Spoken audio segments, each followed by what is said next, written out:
तकारीर हक्कानी में एक लतीफ़ा मैंने पढ़ा कि एक लड़का था, काम काज कुछ भी नहीं करता था, घर में बैठना, अय्याशी करना, दोस्तों के साथ घूमना फिरना, बस यही रह गया था। कोई काम नहीं। टाइम पर उसे खाना चाहिए, सोना, खेलना, मटर गश्ती करना, अय्याशी करना, दोस्तों की महफिलों को जमाना, बस यही उसका काम था। एक मर्तबा बाप काम करके आया तो बेटा घर में बैठा बैठा खाना खा रहा था। तो बाप ने गुस्से में कहा कि शर्म नहीं आती तुमको? घर में बैठे बैठे खाना खाते हो, कुछ नहीं करते। बहरहाल बच्चे ने इस बात को सुन लिया, खामोश हो गया, कुछ नहीं जवाब में कहा। फिर जब कल हो करके बाप काम करके घर लौटा है तो देखता क्या है कि बेटा खड़े खड़े खा रहा है। बाप को और गुस्सा आया और कहने लगा कि मरदूद, बदतमीजी करता है, खड़े खड़े खाना खाता है। उस बच्चे ने जो जवाब दिया वो जवाब मुझे बताना है।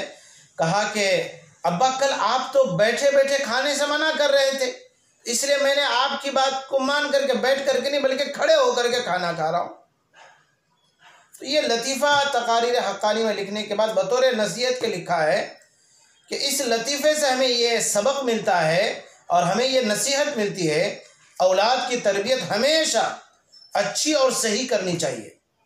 औलाद की तरबियत अगर हम सही नहीं करते हैं वक्त पर, तो यही औलाद बदतमीज़ी पर उतर आएगी, यही औलाद माँ बाप की नाफरमानी करेगी, यही औलाद बाप को सरेआम जलील करेगी।